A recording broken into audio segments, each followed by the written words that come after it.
Novak Djokovic est officiellement forfait pour le Masters 1000 de Cincinnati et donc vraisemblablement il arrivera sans aucun match à l'US Open. Pas de match depuis sa demi-finale face à Yannick Sinner.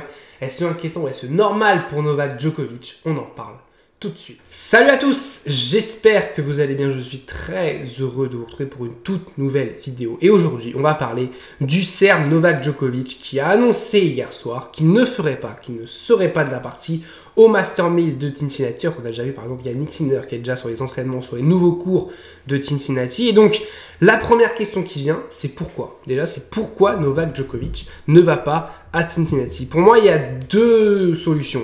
Soit la première, c'est il manage son calendrier, il se ménage justement, et il prévoit de ne pas faire ses Masters 1000, donc Toronto et Cincinnati, et d'arriver à l'US Open plutôt frais, sans aucun match depuis Wimbledon, en s'entraînant tranquillement. Et il y a une deuxième solution, qui est peut-être la plus inquiétante, mais qui est peut-être aussi une solution probable, c'est que sa blessure qu'il a eue à Wimbledon, ce qui s'est passé face à Cobolli sur l'un des derniers points, sa blessure où après face à Sinner, il a quasiment pas bougé du match, est-ce qu'elle n'est pas plus grave que prévu? Enfin, on ne sait pas, parce qu'on n'a pas de nouvelles sur cette blessure, on ne sait pas dans quel état est Novak Djokovic, donc est-ce qu'il ne dit rien parce qu'il sait qu'il est un petit peu juste physiquement et que du coup il peut pas aller à Cincinnati, ou est-ce que c'est juste la première solution, il se manage et voilà. Donc ça c'est déjà une première question que je me pose. Dites-moi vous quel est votre pronostic, votre avis sur le forfait de Novak Djokovic. Est-ce que c'est comme les différentes années, il préfère se ménager, il fait pas de Cincinnati et il va arriver à l'US Open quasiment sans aucun match sur dur, parce qu'il n'a pas joué sur dur depuis sa finale à Miami face à Mensik. Depuis il y a eu la terre battue, il y a eu le gazon, donc évidemment faut repartir derrière sur du dur, ou est-ce que c'est parce que sa blessure elle est quand même peut-être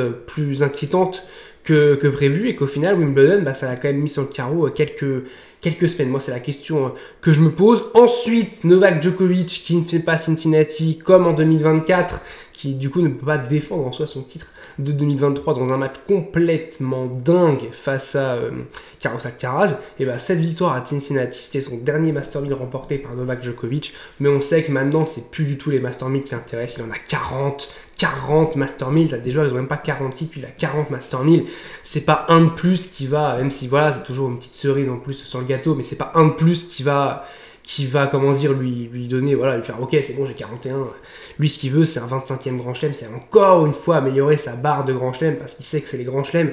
Au final quand on regarde le palmarès, la première chose qu'on regarde c'est les grands chelems, et Novak Djokovic à 24, il veut ce 25e, il veut un chiffre rond, il veut aller chercher ce 25e.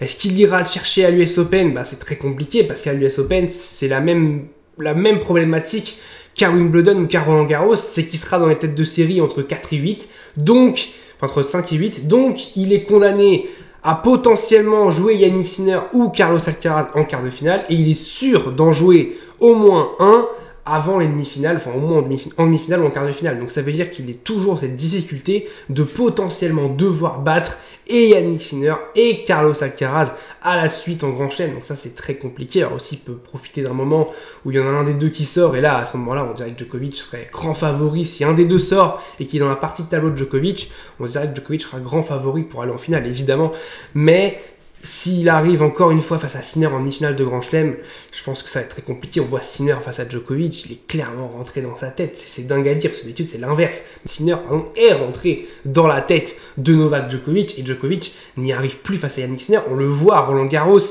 il fait un très très bon match. Franchement à Roland Garros il fait un très très bon match. Il a ça de gagner un set, mais voilà il perd en 3-7. À Wimbledon il est un petit peu blessé, et enfin il est même peut-être beaucoup blessé, on ne sait pas. Et voilà il ne peut pas se défendre, on ne sait pas trop, mais il s'est fait martyrisé par Yannick Sinner qui il avait clairement pas match.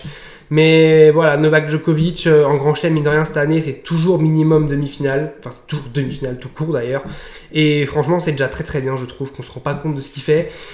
Et est-ce qu'à l'US Open il est capable d'aller faire une demi-finale? J'ai l'impression que ça peut se compliquer, on ne sait pas dans quel état il va être. Si on voit en début de quinzaine qu'il est bien et tout, on se dit ouais il peut aller loin. Si c'est un petit peu compliqué, ça va commencer je pense un petit peu à se compliquer, surtout je pense qu'il avait vraiment beaucoup d'attentes sur Wimbledon, et je pense qu'il ne s'attendait pas à prendre une telle déculottée à Wimbledon. Alors aussi il était diminué, mais je pense qu'il ne s'attendait pas, il s'est pris une claque à Wim, parce qu'il s'est dit, je pense que Wim c'était sa plus grande chance de gagner un grand chelem cette année, et il l'a pas fait. Au final moi je trouve que son meilleur grand chelem qu'il ait joué cette année, en termes de niveau de jeu qu'il a eu, C'est mon avis, je trouve que c'est Roland Garros. Je trouve que c'est à Roland Garros où Novak Djokovic a le mieux joué. Il perd pas un set avant les quarts de finale. Il fait un très grand match contre Alexander Zverev où il s'est breaké qu'une seule fois du match. Face à Sinner, il est vraiment dans le combat. Il perd 6-4, 7-5, 7-6. Mais vraiment, il fait un super match Novak Djokovic. Et voilà, il rentrait dans le combat face à Yannick Sinner. Et on l'a vu à Wimbledon, un petit peu, après on l'a su avec voilà, le fait qu'il soit diminué, mais il a essayé un peu de fuir ce combat, de faire service volé, ce qui n'est pas son style de jeu. C'est Roger Federer qui fait ça, c'est pas Novak Djokovic, même si là, ça a bien marché pendant un petit peu, un petit milieu du deuxième set, derrière ça n'a pas fonctionné parce que Djokovic, lui, normalement ce qu'il fait, c'est teaser sa toile du fond de court, c'est être proche de sa ligne, même carrément coller à la ligne, et voilà, ramener tout à l'adversaire, contrer l'adversaire, créer un défi tactique à l'adversaire quasiment impossible, sauf que le défi tactique impossible aujourd'hui c'est Yannick Sinner qui le crée pour Novak Djokovic, et c'est très compliqué aujourd'hui pour Djokovic qui voilà, n'a plus ses jambes de ses, même de ses 30, je pourrais dire même de ses 35 ans, parce qu'à 35 ans il avait encore de sacrées jambes, il a plus ses jambes de ses 30 ans, plus ses jambes de ses 25 ans, c'est plus voilà ce Djokovic tellement fort défensivement qu'il en écœurait ses adversaires qui étaient capables de ramener la balle 20, 25 fois s'il fallait, et il dit vas-y, moi je te ramène les balles, vas-y, essaie de mettre le coup gagnant, et c'était quasiment impossible de mettre un coup gagnant à Djokovic. Aujourd'hui c'est un petit peu plus facile entre guillemets, hein. Ça reste quand même quelque chose de très compliqué, et comme je le dis d'ailleurs, il n'y a que 2 joueurs aujourd'hui pour moi en Grand Chelem, si Djokovic est à 100%, qui sont pour moi capables de le battre. C'est Sinner et Alcaraz. C'est complètement dingue qu'à 38 ans, il n'y ait que 2 joueurs en soi, dans tout le tennis, dans tous les joueurs de tennis du monde, qu'il n'y ait que 2 joueurs qui soient capables d'aller te chercher voilà, à 100%. Si on fait un match à 100%, les deux soient à 100%, qu'il n'y a pas de souci, bah pour moi, il n'y a que Sinner et Alcaraz qui peuvent aller le chercher. Et c'est complètement fou. Et Djokovic, si jamais il est dans un tableau où en quart de finale, il affronte soit Zverev, soit Fritz, bah il sera favori pour moi. Il sera favori. Même si Zverev, en ce moment, c'était plutôt pas mal ce qu'il a fait face à Popyrin. Très bon match. Franchement, Zverev, là, il fait quand même un bon Master 1000, mine de rien. Fritz, il joue vraiment bien aussi en ce moment. Il est encore qualifié d'ailleurs. Il est en quart de finale là, de Toronto. Donc, c'est quand même des joueurs qui sont en confiance, qui jouent des matchs, qui jouent beaucoup de matchs, même parce que Fritz a enchaîné la saison sur gazon. Il continue à enchaîner. Zverev aussi, il a enchaîné. Donc, et au final, il se trouve face à Djokovic. Et on se dit, bah, Djokovic, il est quasiment favori face à ces joueurs-là. C'est complètement fou. Je pense qu'on se rend pas compte d'à quel point Djokovic il nous a retourné lui aussi le cerveau, mais là je pense que malheureusement ça va être trop dur d'aller chercher l'US Open. Moi je préfère être pessimiste sur Djokovic, parce que mon avis en début de saison c'était qu'il remporte Wimbledon. Au final ça s'est pas fait, et comme j'ai dit, je trouve que c'est à Roland Garros où il m'a procuré le plus de tennis, enfin le plus de qualité de jeu. Je trouve vraiment qu'à Roland Garros le niveau de Djokovic était complètement dingue, qu'après à Wimbledon, bah, comme à l'Open d'Australie, en soi, son corps il pète, et son corps il commence un peu plus à péter de plus en plus, même si c'est complètement dingue, hein. Face à Koboli, t'as 90% des joueurs avec la glissade qu'il fait, la façon dont il glisse, qui ne peuvent même pas finir le match quasiment, parce que voilà, la façon dont il glisse c'est complètement dingue.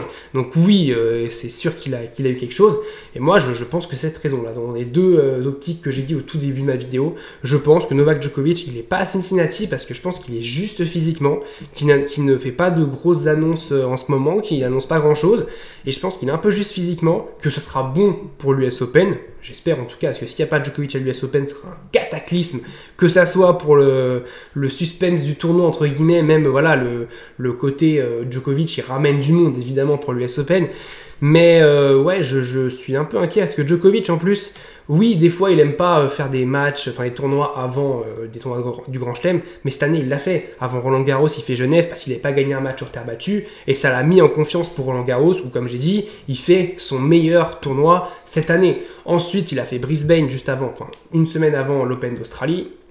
Voilà, pareil, donc là il fait aucun match. Je pense pas qu'il ira à Winston-Salem, hein. Je pense pas, même si Winston-Salem lui offre une wildcard, je pense pas qu'il irait là-bas. Donc pour moi, il arrivera à l'US Open sans aucun match depuis début juillet. Depuis début juillet, Novak Djokovic n'a plus joué un seul match. On sera fin août à ce moment-là, ça fera quasiment 2 mois quasiment que Djokovic n'a pas joué.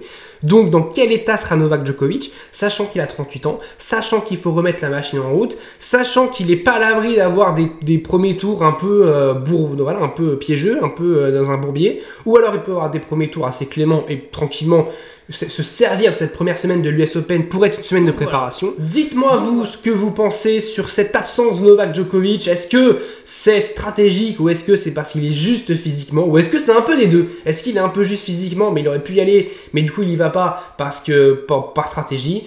Dites-moi ce que vous en pensez, n'hésitez pas à liker, à commenter, à vous abonner si la vidéo vous a plu, toujours de plus en plus nombreux. Je vous remercie pour le soutien, je vous dis salut à tous, à très vite, on va parler de la fin de tournoi de Toronto, portez-vous bien.